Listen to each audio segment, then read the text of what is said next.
नमस्कार, सुबह के 10 बजने वाले और आप देख रहे हैं अपना बिहार और मैं हूं आपके साथ विभा उपाध्याय। और इस वक्त बड़ी खबर पटना से आ रही है, जहां पर शराब पार्टी करते हुए 15 लोगों को गिरफ्तार किया गया है। बर्थडे के बहाने ये पार्टी यहां चल रही थी और शराब पार्टी करते हुए 15 लोग जो हैं वो पुलिस गिरफ्त में आए हैं।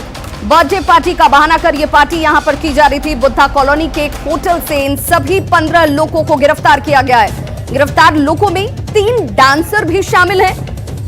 इनके पास से एक पिस्टल की जब्ती की गई है। वहीं जांच में शराब पीने की पुष्टि भी कर दी गई है। तो देखिए, बिहार में जहां पर पूर्ण शराबबंदी लागू है, वहां पर ये सभी शख्स जो हैं वो पार्टी के नाम पर शराब का सेवन कर रहे थे। 15 लोगों की गिरफ्तारी इस बाबत की गई है, जिनमें शराब की पुष्टि भी हो चुकी है। सहयोगी संजय हमारे साथ इस वक्त ज्यादा जानकारी के साथ ऑनलाइन पर जुड़ गए हैं। संजय, आखिर ये पार्टी वो भी लॉकडाउन के दौरान बर्थडे के नाम पर और वो भी शराब के सेवन के साथ।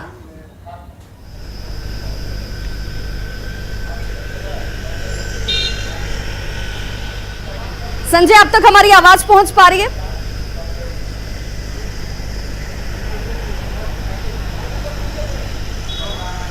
तो अपने सहयोगी से हम जुड़ने की कोशिश करेंगे। फिलहाल बड़ी खबर यह है कि देखिए, राजधानी पटना जहां पर यह शराब पार्टी की जा रही थी, बर्थडे पार्टी का नाम देते हुए उसकी आड़ में शराब का सेवन किया जा रहा था, शराब पी जा रही थी। 15 लोगों को पुलिस ने गिरफ्तार कर लिया है और फिलहाल इन सभी ने शराब का सेवन किया था, इसकी पुष्टि हो चुकी है। इस पार्टी के दौरान 2 डांसर्स को भी गिरफ्तार किया गया है और इन लोगों के पास पिस्टल भी जब्त की गई है। बुद्धा कॉलोनी की यह घटना है, जहां पर शराब पार्टी चल रही थी और इस पार्टी के दौरान 15 लोगों को पुलिस ने अपनी गिरफ्त में लिया है। अब सवाल ये कि लॉकडाउन चल रहा है। देखिए, कोरोना काल, लॉकडाउन, और उस लॉकडाउन के दौरान भी लोग किस तरीके से लापरवाही करने से बाज नहीं आ रहे। दूसरी तरफ शराब का सेवन जो कि प्रतिबंधित है, बिहार में शराब पीना जुर्म है और उस दौरान देखिए ये शराब पीते हुए लोग यहां पर मौजूद थे। नाम दिया गया था बर्थडे पार्टी का, लेकिन इस बर्थडे पार्टी के दौरान किस तरीके से कानून को धत्ता बताया जा रहा है। शराब का सेवन किया जाता हुआ 2 डांसर्स भी यहां पर मौजूद थी और सब कुछ का इंतजाम इस बर्थडे पार्टी में किया गया था, लेकिन पुलिस को जानकारी होती है, कार्रवाई की गई, 15 लोगों को गिरफ्तार किया गया है। सहयोगी संजय हमारे साथ जुड़ गए हैं फोन लाइन पर पटना से। संजय, ये लोग कौन है और क्या कानून की जानकारी नहीं थी, पुलिस इन तक कैसे पहुंची?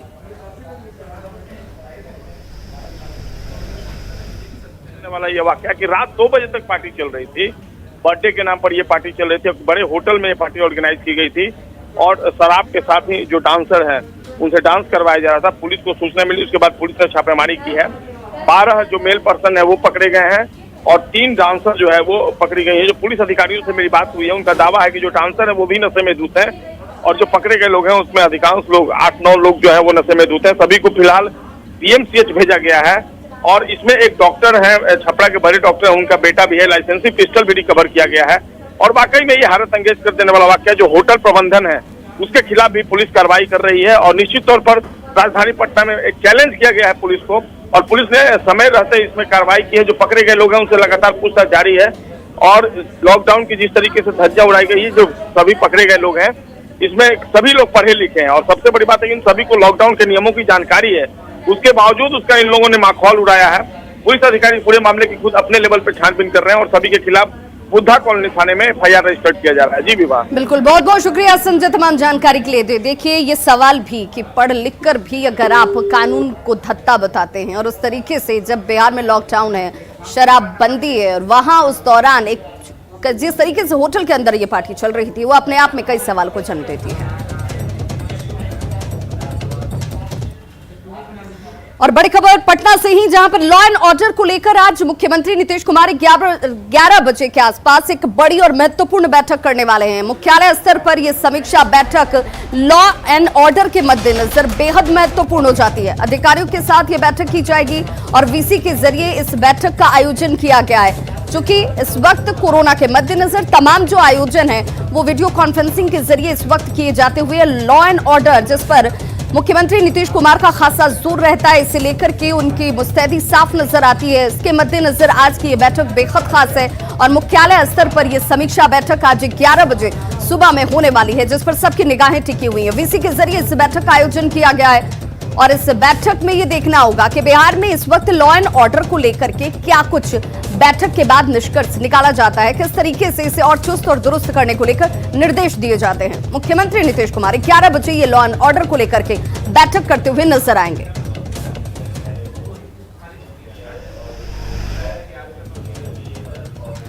तो देखिए ये बैठक कई मायनों में खास है और किन किन दृष्टिकोण से आज की ये बैठक खास हो जाती है। अपने सहयोगी शैलेंद्र का ही सीधे हम रुख करना चाहेंगे। शैलेंद्र हमारे साथ इस वक्त लाइव जुड़ गए हैं पटना से।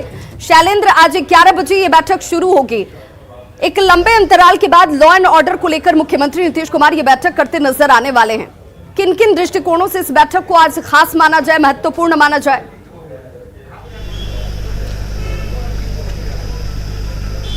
बिल्कुल, देखिए कोरोना और लॉकडाउन के कारण ये बैठक नहीं हो सकी थी, लेकिन फिलहाल जिस तरीके से बिहार में हालिया घटनाएं घटी हैं, उत्तर बिहार की बात करें तो कई बैंक लूट की घटनाएं आई हैं और उसके बाद सबसे बड़ी बात है कि जिस तरीके से बिहार में शराबबंदी है उसको लेकर के नीतीश कुमार हमेशा अधिकारियों को सजग रहने की बात कहते रहते हैं और उसके बाद हमेशा कहीं न कहीं लॉकडाउन के मसले लॉकडाउन की का समय हो या फिर उसके अलावा कोरोना संक्रमण हो, ऐसे परिस्थितियों में भी वो लगातार पुलिस मुख्यालय और पुलिस अधिकारियों को कहते हैं कि आप चुस्त दुरुस्त रहें ताकि कोई घटनाएं न घटें। खास करके लॉ एंड ऑर्डर की बात करें तो लॉ एंड ऑर्डर में शराबबंदी एक बड़ा मसला सामने आता है बिहार में, क्योंकि बिहार में शराबबंदी है और आए दिन कहीं न कहीं शराब की बड़ी खेप पकड़ी जाती है या होम डिलीवरी की बात आती है। इसको लेकर के नीतीश कुमार लगातार अधिकारियों को चेतावनी भी देते रहे हैं कि इस पर कार्रवाई करें और आज तमाम चीज़ों के साथ मुख्यमंत्री मुख्यालय स्तर पर बैठेंगे।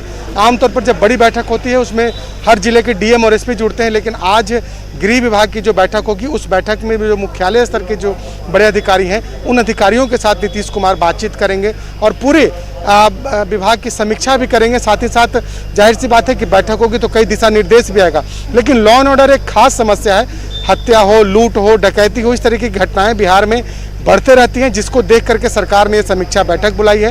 हालांकि नीतीश कुमार इन दिनों लगातार विभागीय समीक्षा बैठक अलग अलग विभागों की कर रहे हैं, उस दौरान आज वो लॉ एंड ऑर्डर की समीक्षा बैठक करने जा रहे हैं और जाहिर सी बात है कि अपराध इस बैठक पर सबकी निगाहें भी टिकी हुई हैं कि आज क्या कुछ निर्देश मुख्यमंत्री नीतीश कुमार के स्तर से दिया जाता है अधिकारियों को। बहुत बहुत शुक्रिया शैलेंद्र तमाम जानकारी के लिए। तो देखिए अब 11 बजे की इस बैठक पर हमारी भी निगाह लगी हुई है और जैसे इससे जुड़ी हुई तमाम अपडेशन होगी सबसे पहले न्यूज 18 बिहार झारखंड आप तक पहुंचाता हुआ नजर आएगा। रुक करेंगे दूसरी खबर का। भागलपुर के नवगछिया प्रखंड स्थित खड़गा गांव का आयुर्वेदिक अस्पताल पिछले 20 सालों से बदहाल स्थिति में है।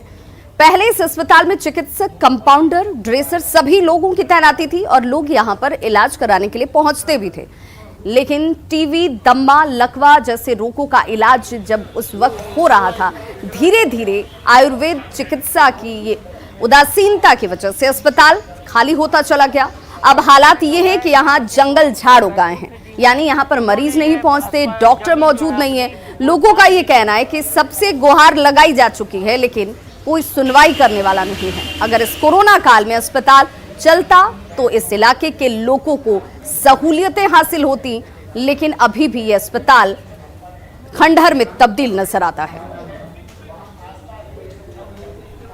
अभी हम खड़े हैं खगड़ा गांव में। आप देख सकते हैं ये भवन जो है, ये खंडहर नुमा भवन जो है, एक समय में जो है यहाँ पर हजारों लोगों का चिकित्सा यहाँ पर होती थी और ये बैकुंठ दातव्य आयुर्वेदिक चिकित्सालय है। 1954 में जो है यहाँ के जो बैकुंठ जी हैं उन्होंने ये जमीन जो है अपनी वो दान दी थी और यहाँ पर आयुर्वेदिक अस्पताल की स्थापना की गई थी, जिसके बाद से 2000 तक जो है ये अस्पताल यहाँ पर चला। लेकिन उसके बाद से जो है आप स्वयं देख सकते हैं कि ये जंगल झाड़ में ये तब्दील हो गया है। हम लोग तो जिस समय अश्वनी चौबे जी मंत्री थे उस समय शिकायत किए, शाहनवाज हुसैन जी से इस ग्राउंड में लाए, अभी तक लेकिन उस पर कोई अमल नहीं हुआ। लगा कि माने जिला परिषद मृत हो गया है तो यह हॉस्पिटल भी मृत हो गया। कोविड के काल में जो लोगों को इलाज की जो दिक्कत होती है, उस स्थिति में अगर यह हॉस्पिटल अभी चालू रहता तो लोगों को आयुर्वेद, जो कि अभी कोरोना काल में सरकार के द्वारा भी, आयुष मंत्रालय के द्वारा भी कहा गया है कि आप आयुर्वेदिक चिकित्सा के द्वारा भी कोविड को ठीक किया जा सकता है। आप देखते हैं कि एलोपैथ अस्पताल में भी आपको आयुर्वेद का आयुष काढ़ा पिलाया जाता है। उस हिसाब से यह हॉस्पिटल अभी लोकल यहाँ पर जो लगभग 10,000 की जनसंख्या है, 4-5 गाँवों की जनसंख्या है, 2 पंचायत है, उसकी पब्लिक को यहाँ पर बहुत राहत मिलता है। सकती। हम लोगों ने इसकी शिकायत, बहुत सारी शिकायतें भी की, लेकिन आज तक कहीं किसी भी शिकायतों का कोई सुनवाई नहीं हुआ। तो आप देख सकते हैं कि लोग जो है कई बार शिकायत कर चुके हैं यहाँ के लिए कि इसकी व्यवस्था सुदृढ़ की जाए और यहाँ पर जो एक बार इलाज जो है फिर से चालू किया जा सके, लेकिन अभी तक जो है इसको देखने वाला कोई नहीं है। अब देखने वाली बात होगी कि सरकार की नज़र इस अस्पताल पर कब तक पड़ती है। आशीष रंजन, न्यूज़ 18, नौगछिया, भागलपुर। गया शहर के छोटकी नवादा के पास गौतम बुद्ध कुष्ठ आश्रम सह अस्पताल है। यहाँ करीब 50 से ज्यादा कुष्ठ रोगी हैं, लेकिन कोरोना काल में प्रशासन इस अस्पताल को नजरअंदाज कर रहा है। न किसी की कोरोना जांच की जा रही है और न ही यहाँ पर किसी को वैक्सीन ही लगाया गया। देखिए संवाददाता एलन लीली की रिपोर्ट। कोरोना वायरस के कारण जिला प्रशासन के द्वारा, स्वास्थ्य विभाग के द्वारा हर तरह जगह पर जागरूकता अभियान चलाया जा रहा है कि जहां पर लोग कोरोना का टीका नहीं लगाया जा रहा है या फिर जहां पर कोरोना की जांच नहीं हो रहा है, वहां पर घूम घूम कर जागरूकता अभियान चलाया जा रहा है। शहर हो, गांव हो, गली मोहल्ले हो, वहां पर कोरोना जांच के लिए कई तरह की टीमें भी गठित की गई है। लेकिन गया शहर के बीचों बीच एक ऐसा जगह है जहां पर कुछ जो रोगी है वो रहते हैं, लेकिन इनके बीच ना तो कोरोना की जांच हुआ है और ना ही कोरोना का वैक्सीन दिया गया है। एक बड़ी लापरवाही कह सकते हैं जिला प्रशासन का या फिर स्वास्थ्य विभाग का। कुछ लोग हैं, उनसे बात करते हैं कि इन लोगों को जो कोरोना का जांच हुआ है या फिर नहीं। जांच हुआ है या वैक्सीन? नहीं, जांच पड़ताल सरकार द्वारा यहाँ नहीं किया गया है। टीका पड़ा है आप लोगों को? नहीं पड़ा है। काहे नहीं पड़ा? कोई बोला नहीं? कोई आया नहीं? हाँ, नहीं कोई अधिकारी आए हैं यहाँ? नहीं, कोई आ ही नहीं रहा ऊपर से, कोई ऊपर से आ ही नहीं रहा है। किससे मांगे? आवेगा तब ना, जांच पड़ताल होगा तब ना हम लोग का मन भरा कि आई नहीं तो हम टीका पा रहा है या सुई मिला या वैक्सीन मिला लेंगे, आइए नहीं रहा, किसका कहें। स्वास्थ्य समिति से और जिला अधिकारी महोदय से तो अभी आग्रह किए हैं, देख करके आवेदन दिए हैं कि इन लोगों को जो वैक्सीन लगाया जाए शिविर के माध्यम से, क्योंकि ये समाज के अंतिम पंक्ति के लोग हैं। अभी तक कोई ना इनका कोरोना जांच करने के लिए आया है, न कोरोना वैक्सीन का कोई उपाय किया गया है। एलन लिली, न्यूज़ 18, गया। बिहार में दूसरी लहर का प्रभाव जैसे जैसे कम होता जा रहा है, वैसे वैसे मरीज की संख्या में भी कमी दर्ज की जा रही है। मरीजों की संख्या घटने की वजह से डॉक्टर के साथ साथ स्वास्थ्य कर्मियों ने भी राहत की सांस ली है। नवादा में भी कुछ ऐसा ही दृश्य देखने को मिला, जहां अस्पताल के बेड अब खाली नजर आ रहे हैं। सदर अस्पताल स्थित कोविड-19 सेंटर से संवाददाता अनिल विशाल की ये रिपोर्ट देखिए। इस वक्त हम आपको दृश्य नवादा के कोविड आईसीयू केंद्र का दिखा रहे हैं, जहां आप देख सकते हैं बेड पूरी तरह से खाली है और यह केंद्र फिलहाल बंद कर दिया गया है, क्योंकि अभी यहां पे कोई सीरियस मरीज नहीं आ रहे हैं। मगर जब यहां सीरियस मरीज आ रहे थे तो यहां लोगों का आवागमन लगातार जारी था और मशीनें दिन रात चला करती थी। इस वक्त हमारे साथ हॉस्पिटल के मैनेजर है, उनसे हम जानते हैं। सर बताइए, किस प्रकार से राहत महसूस की आप लोगों ने? अभी पॉजिटिव मरीज की संख्या कम हो गई है, जिसके कारण अभी राहत की सांस ली जा रही है।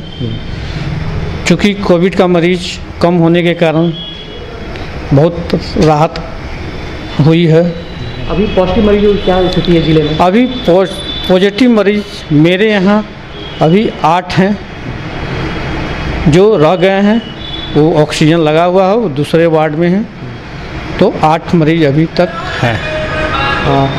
जैसा कि आपने सुना, नवादा में पॉजिटिव मरीजों की संख्या में काफ़ी कमी आई है और जो मरीज़ जो बचे हुए हैं उन्हें बेहतर ट्रीटमेंट दिया जा रहा है। और कुछ ऐसा ही हाल नवादा के DCSC का भी है, जहां पे अब लोगों की संख्या बेहद कम हो गई है। तो कहीं ना कहीं मरीजों की संख्या घटने से स्वास्थ्य विभाग के पूरे महकमे ने राहत की सांस ली है। अनिल विशाल, न्यूज़ 18, नवादा। बगहा के रामनगर में कोरोना को भगाने के लिए लाल मिर्च से हवन कराया गया। मेघवाल गांव में 101 हवन कुंड के जरिए कोरोना को भगाने का नुस्खा अपनाया जा रहा है। तस्वीरें आपके सामने उसी आयोजन की। इस आयोजन से जुड़े हुए लोग थे, उन लोगों का ये दावा है कि इससे वायरस का नाश होगा और शक्तिवर्धक चीजें बलवान होंगी। इस हवन में सैकड़ों लोगों की मौजूदगी आपको नजर आ रही होगी और सभी इस विश्वास से कि इस हवन के जरिए कोरोना पर लगाम लग जाएगी। विश्व हिंदू परिषद बजरंग दल ये बीड़ा उठाया हुआ है कि ताकि यह जड़ से मुक्त हो सके, वायुमंडल में जाकर के जो इसका धुआं है वो वायुमंडल में जाएगा और वहाँ का कीटाणु को, कोरोना कीटाणु को मारेगा और वह समाप्त हो जाएगा, यही लक्ष्य है। हवन में तो यजुर्वेद के मंत्र में वर्णन है कि हवन यहाँ कीजिए या घर पर कीजिए, कहीं कीजिए, उसमें एक तत्व है जो बीमारी बैक्टीरिया को नाश करता है और रक्षक बैक्टीरिया को जो है रक्षा करता है। तो ग्रामीणों के अपने अपने तर्क हैं, उनका ये मानना है, उनका ये विश्वास है कि इस तरह के आयोजन से, हवन पूजन से जो वातावरण में मौजूद विषाणु हैं, कीटाणु हैं, उनका नाश होगा और ऐसे में कोरोना से भी लोगों को राहत मिल जाएगी। लाल मिर्च हवन से कोरोना भगाने की ये तस्वीरें आपके सामने बगहा से। तो कोरोना के खात्मे के लिए मेडिकल साइंस देखिए दिन रात रिसर्च कर रहा है, उसे लेकर दवाइयों का इजाद किया जाता हुआ, लोगों तक वैक्सीन पहुंचाई जाती हुई, लेकिन बगहा में अंधविश्वास का तीखा धुआं उठाया जा रहा है। खबर के मायने को समझते हैं कि आखिर इस तरह की तस्वीरें क्या समझा रही हैं, क्या बता रही हैं। कोरोना का खौफ कईयों के लिए देखिए इस वक्त वरदान साबित हो रहा है। ढोंगी बाबा इस तरह के आयोजनों से उल्लू सीधा कर रहे हैं अपना, भोली भाली जनता को मूर्ख बनाया जा रहा है। भीड़ जमा कर कोरोना को न्योता देने की ये तस्वीरें साफ नजर आती हैं और मिर्च के धुएं से लोगों को परेशानी हो सकती है, इस बात को समझने की भी जरूरत है और ऐसे लोगों से और इस तरह के आयोजनों से बचने की भी जरूरत है।